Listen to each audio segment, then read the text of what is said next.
My name's Jason Waite. I'm a curator and cultural worker and writer. I've been part of the collective of Don't Follow the Wind since we started the project, which I'll be discussing in 2012. So it's been a little bit over a decade now, and presently based here in Oxford in the UK. Um, so Don't Follow the Wind formed in the wake of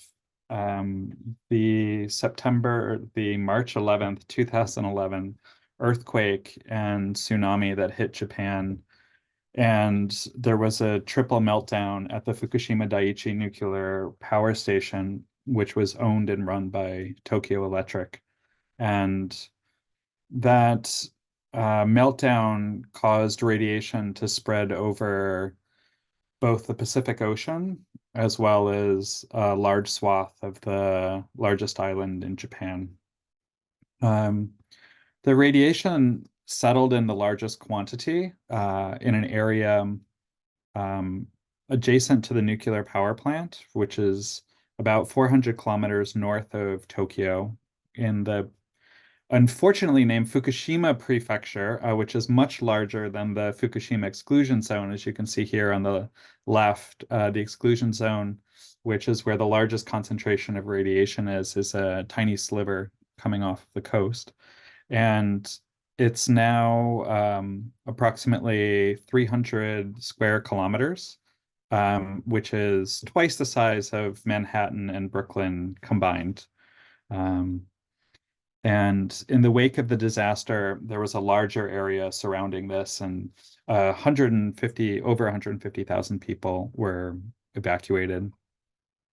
And that number has gone down over time. But this kind of core area um, is consisting of 7 towns or parts of 7 towns. Um, and so as artists and cultural workers, um, we were thinking about this in relationship to other disasters. At the time this happened, I was here in the UK, but the following year I was back home in New York City and was there for the Hurricane Sandy, or almost Hurricane Sandy, which was a big event in the city in the sense of the first time in a long time having a large tropical storm that cut out a lot of power, that destroyed a lot of infrastructure in the region.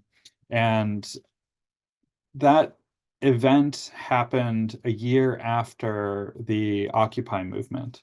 And what was very interesting is in that year since, things had gone very quiet. But as soon as the tropical storm Sandy touched New York City, these kind of activist networks got re-energized.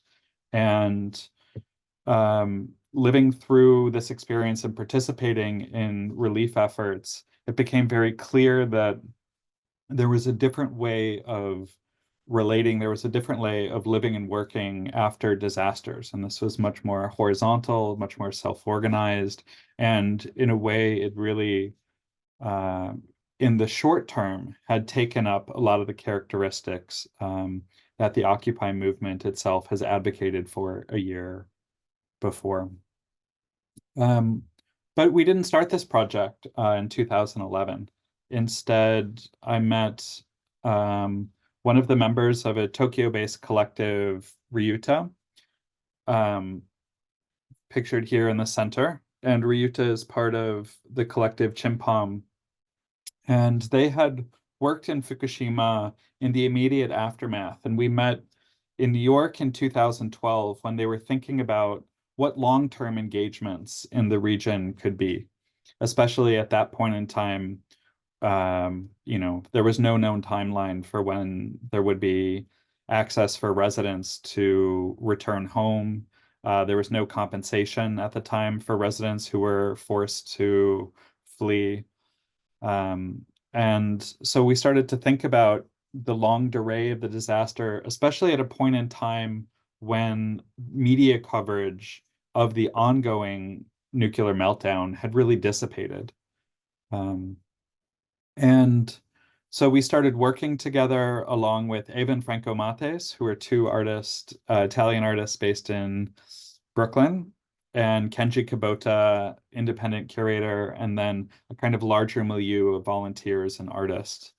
And the project Don't Follow the Wind came from a conversation with one of the displaced residents who's pictured here towards the bottom. And his experience on March 11th was that a friend, he lived right near the nuclear power plant, and a friend who had worked inside the nuclear power plant called him and said that the disaster was much worse than they were saying in the media, and that he should leave immediately. So he gathered his family and they got in their car and started driving north.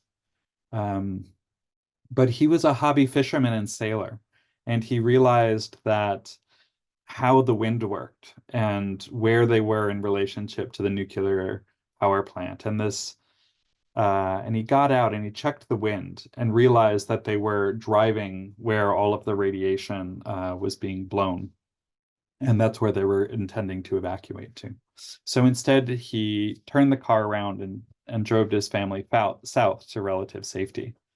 And this was really an important story for us, as it both highlighted these kind of informal networks of communication. It highlighted what friendship can do in times of crisis. But it also highlighted how everyday skills and knowledge can take on a different valence during times of crisis. In this case, being a hobby fisherman and sailor, he was able to reduce the exposure of himself and his family to radiation. And this really challenged us as artists and cultural workers to how we could think differently about the role of art and culture in a long-term nuclear disaster. So we formed the collective Don't Follow the Wind, named after his story. And we worked with him and other residents who loaned us their homes and places of work inside the zone where they weren't able to live anymore, but which they could access a couple times a year as former residents at that point in time. And so we invited 12 artists to create new projects that were installed inside the zone. So these artists include Ai Weiwei, Aiko Miniaga, Chimpam, Grand Ginyo Mirai, Nicholas Hirsch, and Jorge Otero Palos, Kota Takeuchi, Ava and Franco Mates, Meru Koizumi, Nobuaki Takagawa, Ahmed Ut, Trevor Paglin, and Terrence Simon. And in 2015, on the 4th anniversary of the ongoing disaster, the exhibition opened. But of course, the exhibition opened and couldn't be seen by anybody because no one's allowed access. The public's not allowed access to that area. So on that day, we launched a website not replete with images and information on the disaster, but rather a blank website that just had a single audio track. And that audio track were the voices of the artists, curators, former residents who told the story of the exhibition. And this role of rumor was really important for us, how the exhibition could perhaps move in a different way through the durationality of long-term disaster, and how the role of rumor, how the role of oral history can engage one time and time again. And also, what does it mean to be in solidarity with the residents who can't go home? What does it also mean to withhold images? And what other senses are we asked to activate if we can't see an artwork? And as that general condition of withholding and of rumor, the project has continued, and continued not as a time capsule where it's been left, but rather it's changed all of our lives who are involved. So now I go to Japan every 3 months to both care for the exhibition, maintain relationships with the residents, and undertake maintenance on housing, which you can imagine has been left there for 10 years. So it's become an incredible task and also privilege for all of us involved. And in certain conditions where we have a longer time to speak about the project, we also show some of the images of the work of which artists are happy for us to share in a discursive context.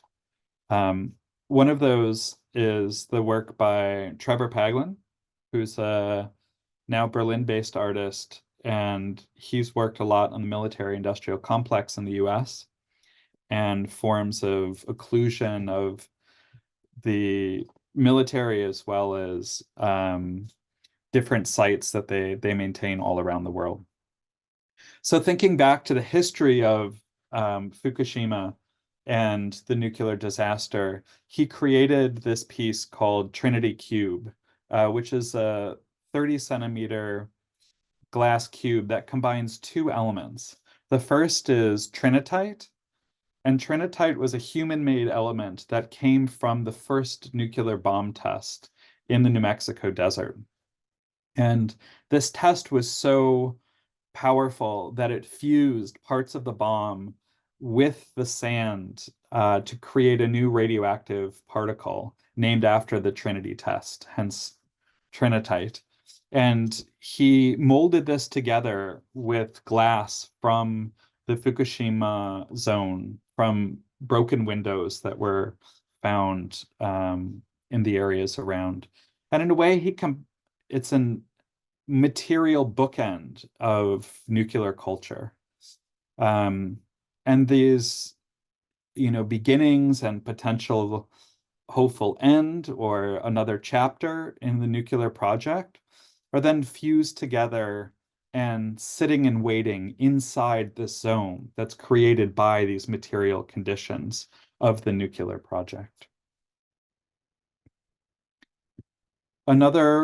There's two works that the artist Ai Weiwei produced. One is called A Ray of Hope, and this is a short video speaking about the work.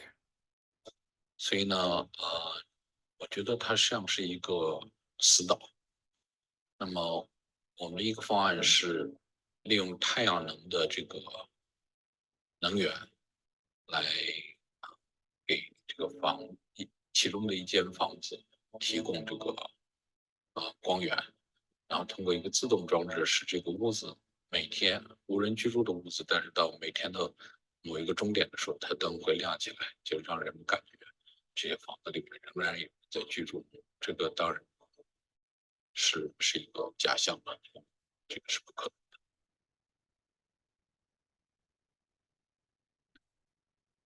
能。And as you can see, Weiwei's work is installing solar panel on these two lights that replicates the rhythm of life that can no longer be there.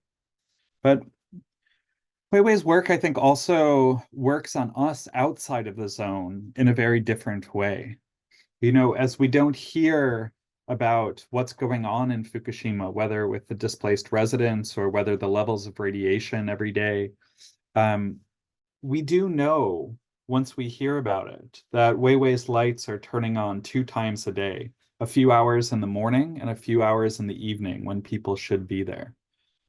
And how work can affect our critical imagination, how work can break through our everyday routine. Perhaps when we come home at night and turn on our lights at home, we know that these lights are on in Fukushima as well, and can work as a memento mori without a sense of image even, but instead can affect our everyday action and affect our everyday relationship to our own environment, and hence recalling this ongoing major problematic in Japan.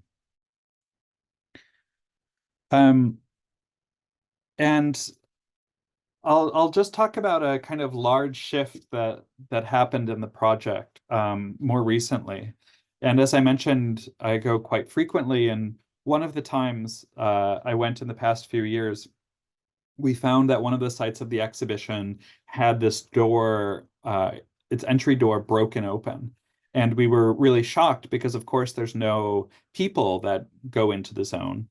Um, and instead, we realized that it's a wild boar that had broken into the exhibition. And we entered the hut, which was a former artist studio, and we found that the wild boar had gotten into oil paints and started to create its own contribution to the exhibition. And with this, it made us realize that while our human audience can't see the work for years, that there was already a more than human audience, which were visiting the show, which were participating in the show. And it really made us reconsider how we engaged with the environment where we're producing and maintaining this exhibition. And so we started working with researchers to figure out who our more than human audience is. We've installed cameras since people can't be there to actually observe, and microphones, and we're working with a whole host of researchers in Japan and elsewhere, um, looking at who is there and also how are they using the space. So how are they using the exhibition material? How are they using the sites of the exhibition? And what we found so far is that there are plenty of wild boar that are around. There are foxes that come quite often. This is a Japanese sorrow, which is also known as the ghost of the forest. And it's a fairly solitary creature that looks like a mix between a goat and a deer. And it hadn't really inhabited this area before. But as humans left and as human stress left, the sorrow started to work their way through the mountains and the hills into the Fukushima exclusion zone. And most recently, um, the sorrow were also joined by macaques, which had also never been in the area. And there was a family of macaques that moved in nearby a couple years ago and has now started to explore the area adjacent to the exhibition. And just this past year, the first macaque came up to the exhibition site itself. So thinking about who our present audience is, it's not a question. Fukushima is a lot different than the nuclear disaster in Chernobyl, where we've heard a lot about the rewilding in Chernobyl, and uh, largely the populations that were forcibly evacuated and then will not be returning anytime soon. But instead, in Fukushima, the government has undertaken a large remediation or cleanup program. And so this takes away thousands of tons of topsoil and other vegetation in areas and is trying to reduce the atmospheric level of radiation so that residents can return in the future. And in the areas outside of the zone, the atmospheric radiation has been reduced to a level that the government considers safe, and residents have been allowed to return back. So this means at some point in time, this area will also be opened and that residents will also be coming back. But what does this mean for them to come back when there's a whole huge population of more than humans that have moved in the meanwhile? And how does one renegotiate with one's neighbors, past and present and future, what it means to live in these areas? And I think even more so, this gives us the opportunity to think how we can re-examine more deeply our relationships between culture and nature and capitalism and the ongoing forms of modernity that we've been structurally a part of. And in this way, what we are moving towards as this kind of experiment continues of creating an exhibition inside an uninhabited radiation zone is that culture can also play a really important role, not only as a memento mori, or a mnemonic for us who are outside to think about the disaster, but also as a form of a black box in a way. This idea that airplanes hold these recording devices that even during times of crisis will give you an unfiltered, uncensored recording of the disaster as it unfolds. And in this way, the exhibition has turned into a form of a black box, recording not only the material conditions of the effects of time and radiation on the work, but also the different audiences that have come to engage with the exhibition over time. So with that, I'll pause and very much look forward to the discussion and your questions. Thanks so much. Thank you, Jason. That was great. So interesting. I have questions of my own, but I'm going to open it to the group if anybody wants to start. Feel free to jump in, anybody.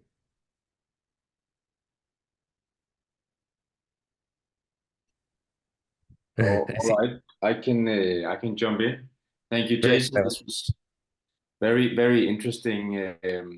I was thinking, I don't think you know, but I've been working 2 years now in the Red Cross with disasters and crisis. And one of the things that the research shows within this field is that actually very bad learning across cultures from the different disasters that we experience. And as far as I remember, this particular disaster in Fukushima in 11, also some of the evaluations following the event concluded poor design and planning and management, etc. And one of the conclusions was that it was a bad idea to have emergency generators in the basement because they can drown. And in a country like Denmark, where I'm sitting in right now, in most hospitals, we actually have emergency generators in the basements in a country where we often have floodings. So my point is just that I guess I'm wondering, why are we so bad at learning from these crises and disasters, especially across cultures, and whether a project like the one that you've done here, part of what it's able to do is to actually communicate across cultures so that we are able to learn how to handle these things and maybe learn from them in more subtle ways than some of these evaluations can teach us. So I guess that's also kind of what you're saying, but that's what I'm thinking. Does that make sense? Yeah, thanks so much for your comment. That's a really great point about the lack of learning from disasters, but also I think what the point that you raise really asks questions about site specificity, about local geographies and deep geological histories, for example, in these areas that do have earthquakes and tsunamis, and had, even at the time of building, a larger record that dated back much further. But what's interesting about the point, you mentioned the generators in the basement, and the disaster was in a place that was built. The first nuclear reactors that were in the Fukushima Daiichi nuclear power plant were actually GE designs, so General Electric designs coming from the US.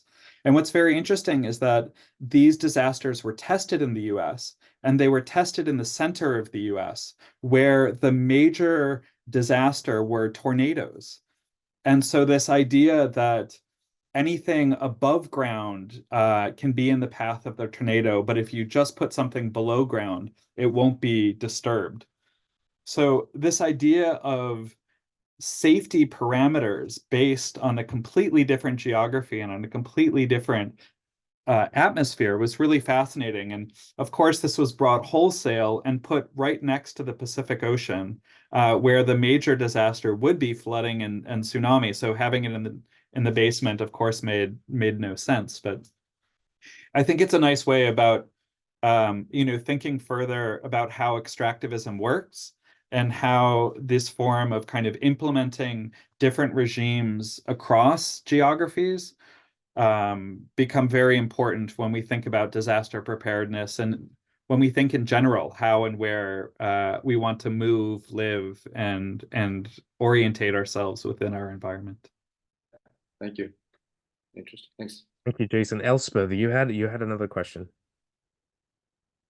I have so many questions. That was a really rich presentation, Jason. Thank you so much. Just to pick one of them, I just wondered about the safety issues for the artists and practicalities, and how is it funded, and like how did you do this? It sounds like logistically and practically a really big challenge as an artwork, but it's also shedding such an important light. So I wondered if you could talk through some of those practical aspects of it. Sure. I guess short the short story about funding is very imperfectly in a way that it's kind of an all volunteer organization. And at the very beginning, we realized that while Japan has a lot of public support for culture, that the state was censoring a lot of artwork related to Fukushima and also not funding a lot related to Fukushima. So that meant that we needed to find support elsewhere. And the initial funding from the project came from a series of works that Chimpom created and then sold to provide the seed money for us to put together the initial works, invite the artists. And then since then, we've applied for small grants here and there.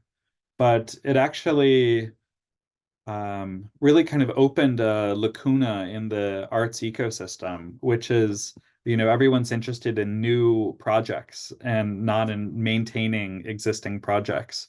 And not to mention that we're not even an institution. We're a project that's been going on since we opened in 2015 and have existed longer than many small arts institutions that have opened and closed due to the financial crisis and other things in many different places. So it's also kind of interesting in this way how an exhibition can also survive through this form of self-organization and self-funding, but that we also do need to address how we think about long-term support for exhibitions and non-normative forms of culture, let's say. In terms of radiation and exposure, it's actually very interesting because the major problem is actually low-level radiation. So what's meant by that is that there's no kind of immediate threat, but that there's the accumulation of radiation over time that would potentially cause an issue. And what that means is that there's very poor research right now on what it means to live in a low-level irradiated area. We know that going in and out for short periods of time is completely fine, but what that means to live there year after year, there's only been a few studies on, of course, because one can't do human trials in this way. So it also raises a really interesting point about the Tyvek suits as well, because I think the Tyvek suits, give us an imaginary that there is protection against radiation, but the Tyvek suits are not meant to protect our bodies because gamma radiation will, of course, go right through the Tyvek suit. We would need to wear, lead plates and walk around with this, which would be a bit impossible. And instead, the Tyvek suits are meant for the radiation to land on it, and then they're taken off before you exit the zone so that the radiation doesn't exit the area. And this is a very interesting containment device. So it's holding it on us. It's not holding us adjacent to our skin, but it's also trying to contain a problem which to some degree, radiation doesn't acknowledge borders and gets easily carried on the wind and gets carried through ocean currents. And I think, thinking about Fukushima even now, in 2024 is extremely important because it underlies the commons of the ocean and it underlies the connectivity that a single disaster in a remote area in Japan can have deep and lasting effects, not only to Japan, but also to the world itself. Thank you, Jason, so much. I'll jump in and ask a question related to the practicalities of it, but also, what is the relationship finally between the institutions and artists going in the policy aspect of it? I'm assuming that it's quite new to them to think, okay, well, there's a group of artists that want to go in and have an exhibition. Is this as clear as that translated to them and they react to this as something that they accommodate and provide, I guess, some regulations and then that's that? Or how does that negotiation happen? Because I'm assuming when you were saying not a lot of people go in, I'm wondering who else aside from you also go in that capacity, right? If at all. Yeah, that's a great point, because indeed what is surprising is that the zone is not completely vacant too, and that you will see people, and those are mainly cleanup workers. So there are subcontractors that go and perform remediation in the area. And what remediation means in Fukushima is, for example, 10 centimeters of topsoil, or about 3 inches of topsoil of fields, will be taken up, and all of the vegetation will be taken up, and all of the adult trees will have their branches cut down. And all of this will be burned, combined with concrete, and then installed in a temporary storage facility for what they imagine will be 30 years until or what in law is 30 years. But of course, as we know in the US, the United States still can't find a permanent storage for radioactivity. And so these remediation workers are there working on working in certain areas. And it's been very interesting. There's different towns and communities that have a different relationship to the project. Let's say at the beginning, former residents were able to go in 15 times a year for a couple hours at a time in order to gather their belongings or take care of their homes. And some people have, maintained their homes in the hope that their grandchildren can eventually move back there as well. So we've entered under the permission of some of the former residents. And in one of the towns, Don't Follow the Wind is considered an organization for public good. And the only other organization for public goods are all cleanup organizations. So it's very interesting too, in combination of how kind of art doesn't necessarily fit, but nonetheless is adjacent to these processes as they continue. Thank you. That's really interesting. Anybody else want to jump in?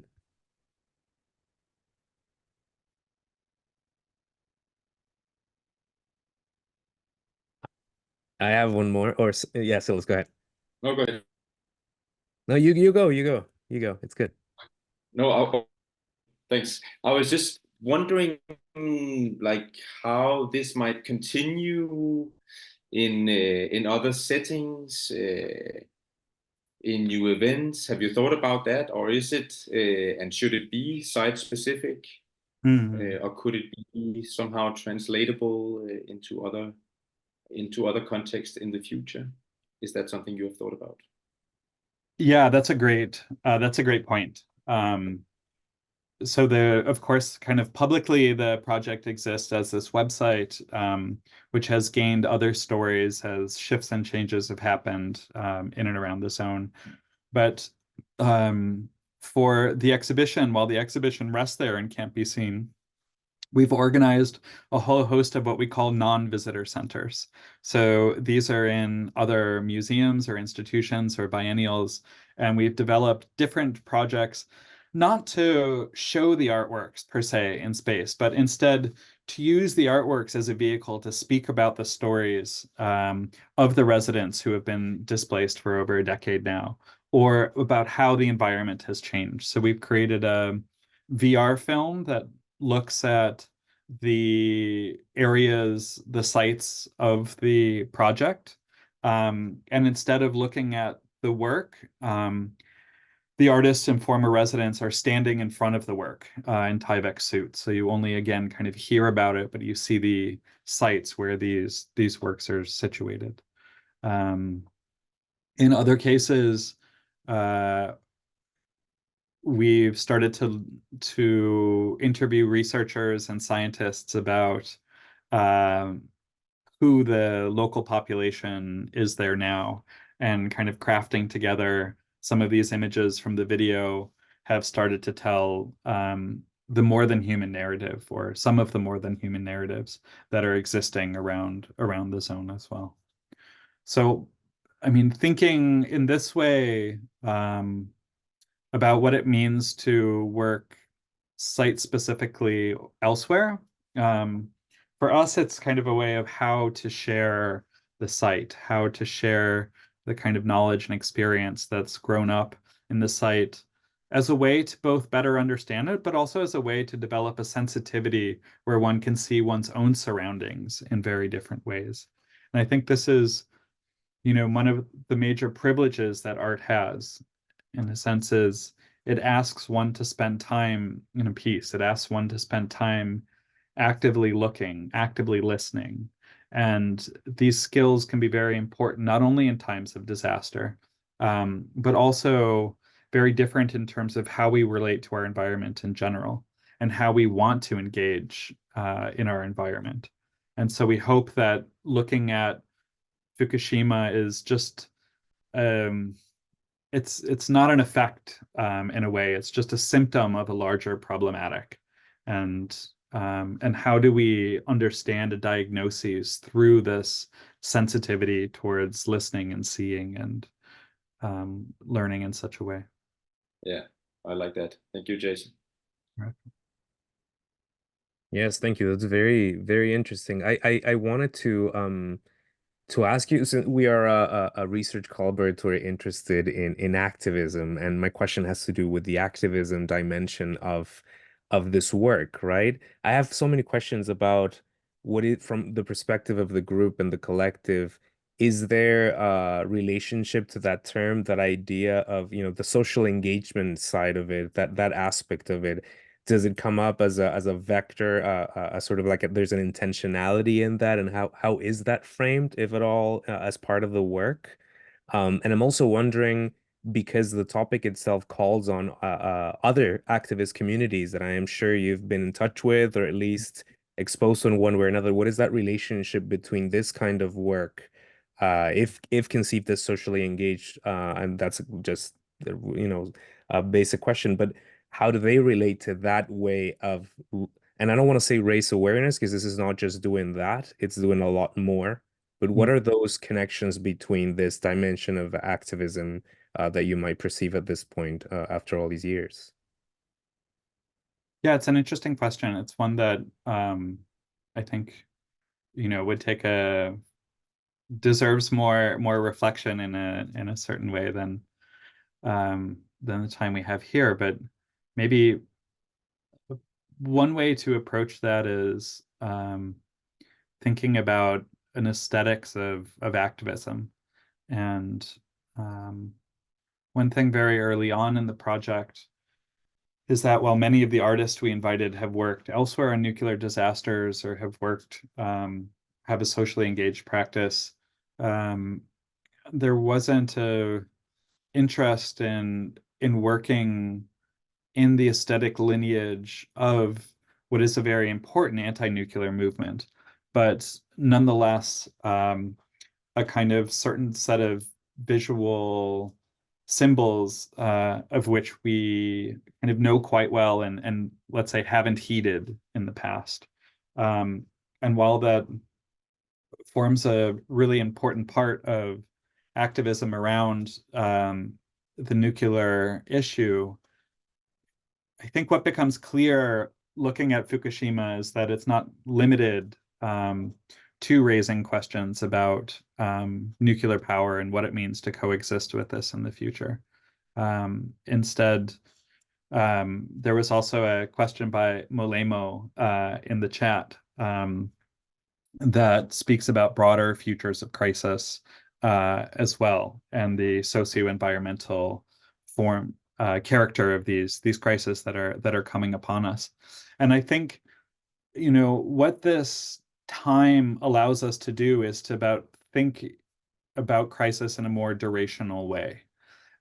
Whether that's climate crisis, whether that's other forms of pollution, whether that's capitalism itself, you know, how can we expand our vocabulary to address these forms and to also attempt to live and work in a very different way? Meaning part of Don't Follow the Wind is also, in a sense, a prefigurative practice of attempting to kind of put together an exhibition and a web of relations upon which we would like to live in a post-capitalist world, but experimenting with that now and in the very disasters or ruins of capitalism itself. That's great. Thank you. I mean, yeah, this is such an it opens up so many things, but that answer is yeah, thank you. That's great. That's it's yeah, like I was saying, I think of course it's a lot more than that, and I love this idea of like the prefigurative actions, right? Like the idea being able to explore that is quite unique in this context, right? Like you don't get to do that often, and out of that crisis comes this possibility, which is also something more than that, right? So yes, anybody else have some questions? We only have like 10 more minutes or 40. Yes, go ahead, Elspeth. I wanted to ask about witnessing, active witnessing and passive witnessing. I was just thinking about the more than human audience that you spoke about, and I was wondering if you actively like take that footage of the animals who are returning and show it to agencies that might be able to respond to protect the more than human world from the impacts of the radiation in the area, or whether you allow the work to just be the work, or whether you have discussions around that active versus passive witnessing in any way. Yeah, that's a great question and a nice way of framing it too. Because indeed, the research that we've been doing, we've been sharing not only with independent researchers and academic researchers, but also with local environmental agency of the government. And what became very interesting is that working as a bridge between academics and researchers, we were also able to help them get access to not only data, but also to equipment that they weren't able to get themselves. And I think, you know, that kind of how art works as a soft tissue in a kind of way, you know, connecting various struggles, connecting various communities, is a very important part of the project, and also what it means to I think produce in a very different way. You know, this is in a sense based on very flimsy parameters. You know, when you start a project that you think might or might not open during your lifetime, and one can never imagine how the environment will shift and change, and how the works themselves too will shift and change over time. It's it's an ongoing experiment. You know, the sense of research and collaborating with scientific researchers, it's very, I think it kind of comes back to this question of space and sight. And it was always a kind of socially engaged project, but where there's no community living. You know? But yet it's not a project without people. You know, it's a project that's deeply embedded in a web of displacement, and now learning about its kind of web of more than human community that's around it. And, you know, part of the means towards thinking about this is not only sharing the data and sharing the reflections, but also how can we work as artists and cultural workers, perhaps thinking about interspecies infrastructure. What does it mean for experiment? What does it mean for artworks? What does it mean for interventions that create work that can be approached by humans and more than humans. This is, what does it mean to live together, not in the sense of co-housing or food, but what does it mean to live together through a cultural interface, through our shared sense of curiosity, through our shared engagement in space and the world, through our very different understanding of these sites. And so we're also very interested in how, this kind of study can feed back into artists creating potential infrastructure to allow and to help foster a coexistence between this now huge, more than human population and returning residents in the future.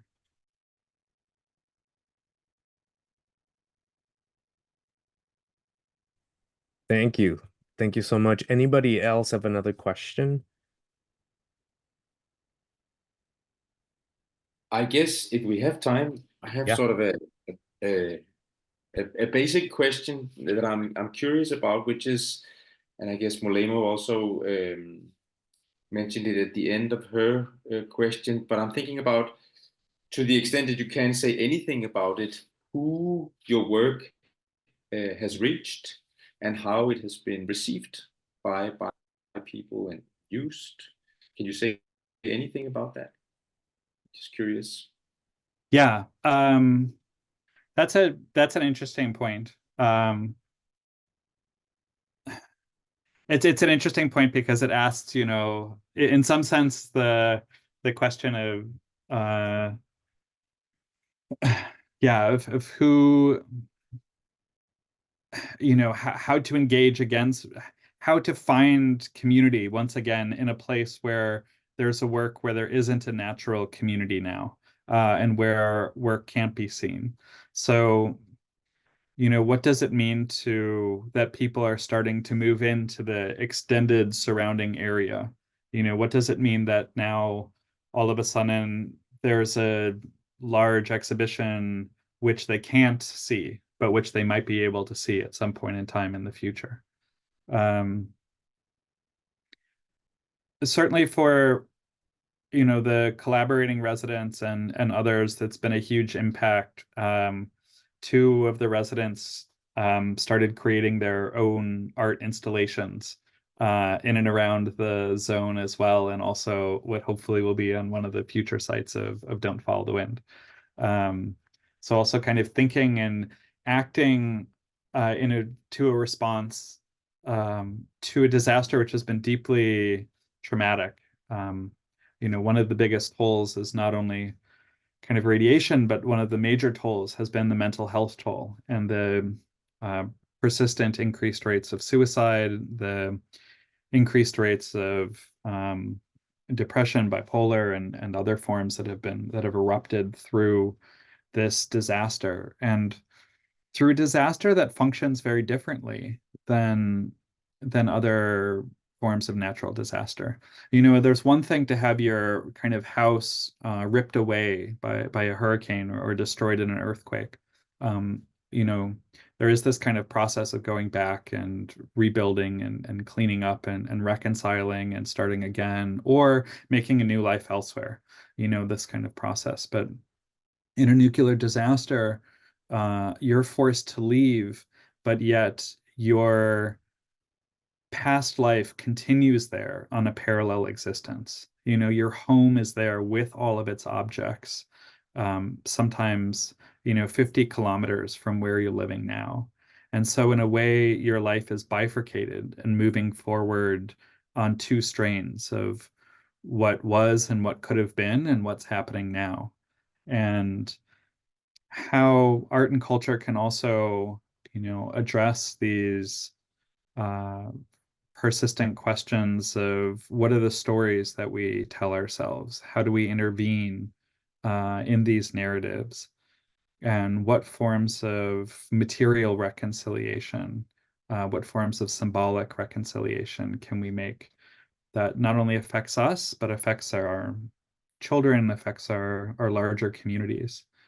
One of the big problems in the refugee community is that Many people worked for either the power plant or for subcontractors or other related industries. And so even though everyone's displaced by the same reason, they can't agree on what the core reason is, meaning, still half of the refugee population is very supportive of nuclear power, and half is of course very anti-nuclear. And this means that, one of the core dilemmas, one of the core conditions of their displacement, they can't discuss. And this keeps the community somewhat fractured.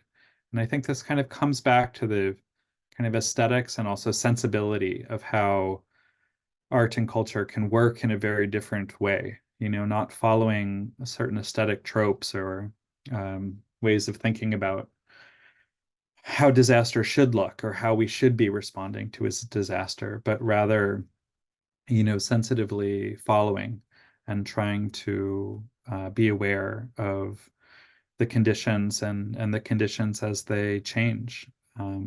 Many residents will never come back. And meanwhile, there's a whole host of new residents that are coming in, and cleanup workers that have decided to settle, or others moving from areas. So what does a community mean to be reestablished on very different premises in a place that's gone through such trauma? And, we hope we can be a small part of that project going forward in terms of ways of reconciling what it means to live again in this place in the future.